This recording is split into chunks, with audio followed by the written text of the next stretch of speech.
अगर आप first generation Christian हैं तो मैं आपको एक सलाह देना चाहता हूं। आपका जीवन जो होगा वो आसान नहीं होगा। अगर आप फर्स्ट जनरेशन क्रिश्चियन हैं, अगर आप पहले हैं जिसने अपने परिवार में परमेश्वर को समझा है, या आप पहले हैं जिसने विश्वास के जीवन को शुरू किया है, चाहे आप मसीह घराने में क्यों ना हो, तो आत्मा के अनुसार आत्मिक रूप से आप फर्स्ट जनरेशन क्रिश्चियन हैं। आप वो क्रिश्चियन हैं जिसने अपनी जर्नी को परमेश्वर के साथ शुरू किया है। कौन कौन बाइबल में फर्स्ट जनरेशन क्रिश्चियंस थे? नूह एक फर्स्ट जनरेशन क्रिश्चियन था, यानी यहोवा को मानने वाला वो फर्स्ट जनरेशन था, क्योंकि बाकी सभी लोग परमेश्वर से अलग हो चुके थे। नूह और उसका परिवार परमेश्वर की निगाह में धर्मी था। और जब आप फर्स्ट जनरेशन क्रिश्चियन होते हैं तब आपकी जो जिंदगी होती है वो आसान बिल्कुल भी नहीं होती। आपको लगता है मैं ये क्या बोल रहा हूं? क्योंकि परमेश्वर आपके वंशों को देखता है, आने वाले वंशों को। वो उस योजना को देखता है जो आपके जीवन में परमेश्वर की पूरी होगी और आपके जीवन के द्वारा दूसरों की जिंदगी में पूरी होगी। जब आप फर्स्ट जनरेशन क्रिश्चियन होते हैं तो आप भूल जाइए कि कई बार आपकी प्रार्थनाओं का उत्तर जल्दी आएगा या आपके टाइम टेबल के हिसाब से आएगा। ऐसा नहीं होगा, क्योंकि जो परमेश्वर की योजना है वो बहुत बड़ी है आप लोगों के लिए। मैं फर्स्ट जनरेशन क्रिश्चियन हूं। मैं जानता हूं अपने जीवन के पहले 8 सालों में, मसीही 8 सालों के जीवन में मैं कितना दुखी रहा हूं। सेवा करने के बावजूद बीमार रहा हूं, सेवा करने के बावजूद डिप्रेस रहा हूं, सेवा में आने के बावजूद भी शैतान के साथ मेरी फाइट रही है। फैमिली ने रिजेक्ट किया है, दोस्तों को मैंने छोड़ा है। कितना मेंटल, फिजिकल, स्पिरिचुअल प्रेशर मेरी लाइफ पे रहा है। और ऐसा लगता था कि परमेश्वर जितनी प्रार्थना मेरी सुन रहा है, बस मेरा ही उत्तर नहीं दे रहा। अगर मैं दूसरों के लिए प्रार्थना कर रहा हूं तो उनका उत्तर झट आ रहा है, क्योंकि आप फर्स्ट जनरेशन क्रिश्चियन हैं।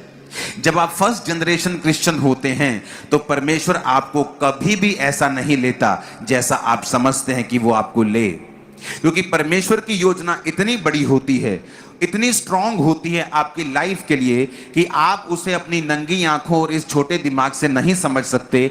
आपको परमेश्वर को समय देना होगा, आपको परमेश्वर के साथ समय बिताना होगा उन सारी योजनाओं को समझने के लिए, और यह समय देना होगा कि उन वो योजनाएं आपकी लाइफ में पूरी हों।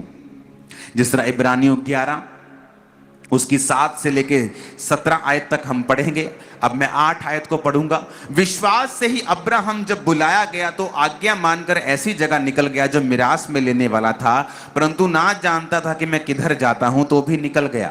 विश्वास से ही उसने प्रतिज्ञा किए हुए देश में, पराए देश में परदेशी के समान रहकर इसहाक, याकूब और उसके साथ प्रतिज्ञा के जो वारिस थे तंबुओं में वास किया।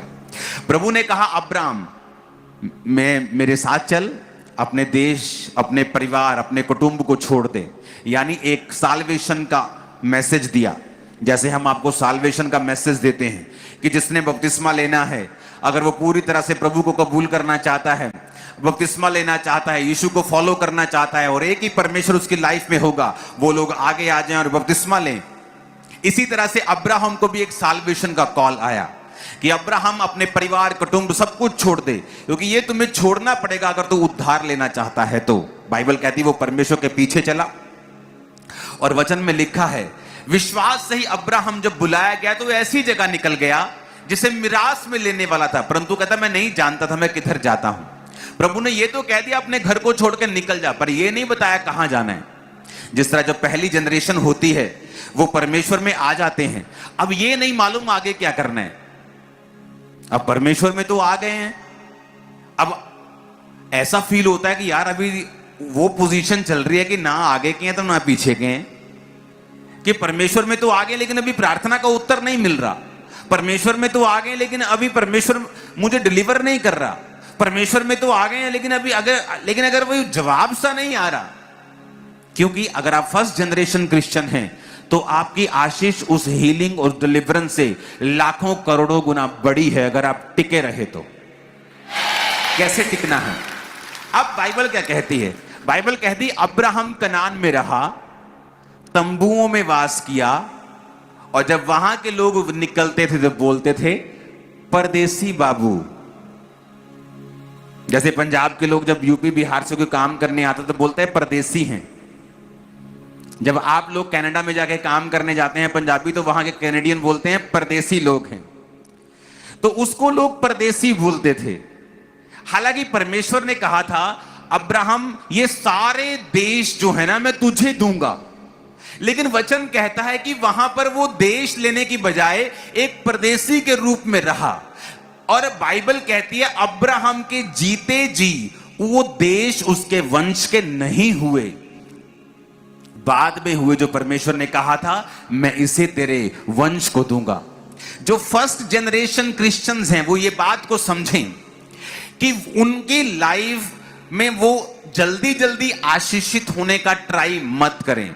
एक तरफ परमेश्वर आपको सहारा देगा, जिस तरह अब्राहम को उसने फाइनेंशियली ब्लेस किया, अब्राहम को उसने ऊंचा किया, प्रदेश में उसकी सहायता की, बड़े बड़े राजाओं को उसके द्वारा हराया, ये भी उसके जीवन में हुआ।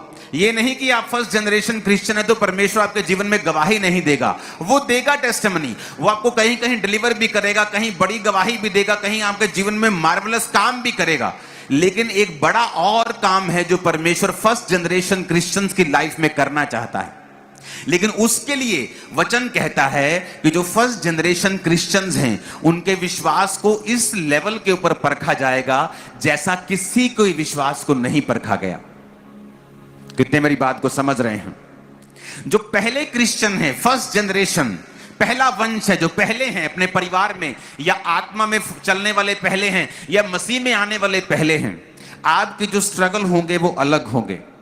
और अगर आपने इस बात को नहीं समझा और जल्दी जल्दी से आप कंपेयर करने लग गए, मेरी लाइफ में ये आशीष क्यों नहीं आ रही, शायद परमेश्वर जीवित नहीं है, अगर आप इस उधेड़ बुन में चले गए तो शैतान आपकी लाइफ में पक्का काम करेगा और कोई सिचुएशन सॉल्व नहीं होगी, कोई सिचुएशन बदलेगी नहीं, बल्कि उल्टा और वर्स हो जाएगी और गंदी हो जाएगी और बुरी हो जाएगी।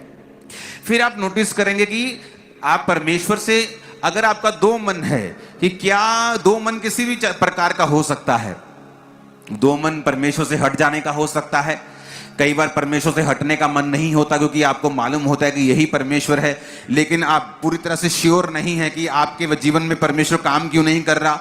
तो कुछ लोग पाप में चले जाते हैं, व्यभिचार में चले जाते हैं, सोचते हैं कि उनको वो निराशाएं हिट करती हैं बार बार, क्योंकि शैतान उनको देखता है कि ये फर्स्ट जनरेशन क्रिश्चियन है, ये और इसकी मम्मी अभी अभी मसीह में आए हैं, ये और इसका परिवार फर्स्ट जनरेशन है, अभी अभी क्रिश्चियन बने हैं, तो वो पूरी कोशिश करता है उनको वापस लेके जाने की। अगर वो वापस नहीं लेके जा पाता क्योंकि उन्होंने बहुत मिरेकल देख लिए हैं, बहुत काम देखा है, प्रभु को एक्सपीरियंस कर लिया है, तो वो ये कोशिश करता है कोई काम इनका मैं अड़ा के रखूं ताकि ये पाप की ओर चले जाएं, व्यभिचार की ओर चले जाएं, सब जगहों पे जाना शुरू कर दें, एक संसारिक क्रिश्चियन बन जाएं, पूरी तरह से परमेश्वर के वचन से ना हटें, आधे अधूरे हट जाएं, वो पूरी कोशिश करता है। लेकिन आपको ये बात बड़े अच्छे तरीके से समझनी पड़ेगी। अब यहां पर क्या लिखा है, अब हम आगे के वचन को पढ़ेंगे। अब उसमें लिखा,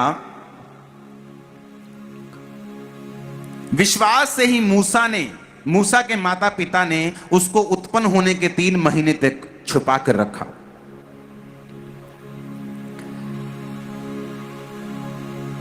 तीन महीने तक छुपाया क्योंकि उन्होंने देखा बालक सुंदर है, वो राजा की आज्ञा से ना डरे। विश्वास ही से मूसा ने सियाना होकर फिरौन की बेटी का पुत्र कहलाने से इनकार कर दिया, इसलिए कि उसे पाप में थोड़े दिन सुख भोगने के बजाय लोगों के साथ दुख भोगना अधिक उत्तम लगा।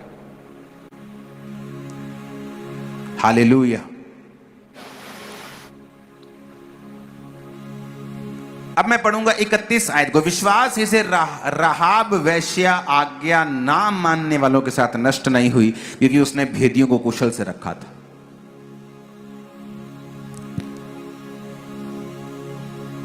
राहाब थी फर्स्ट जनरेशन क्रिश्चियन। सब ऊंची आवाज में बोलो, पहला वंश मसीही होने वाला। चाहे वो यहोवा को माने चाहे मसीह को माने, एक ही बात है। ओके, ये मत बोलने लगना कि मसीह कहां था। तो वचन में तो मसीह पहली लाइन में है, उत्पत्ति की पहली, जहां पे गॉड प्लूरल है, एक से ज्यादा है, बाप बेटा पवित्र आत्मा के रूप में।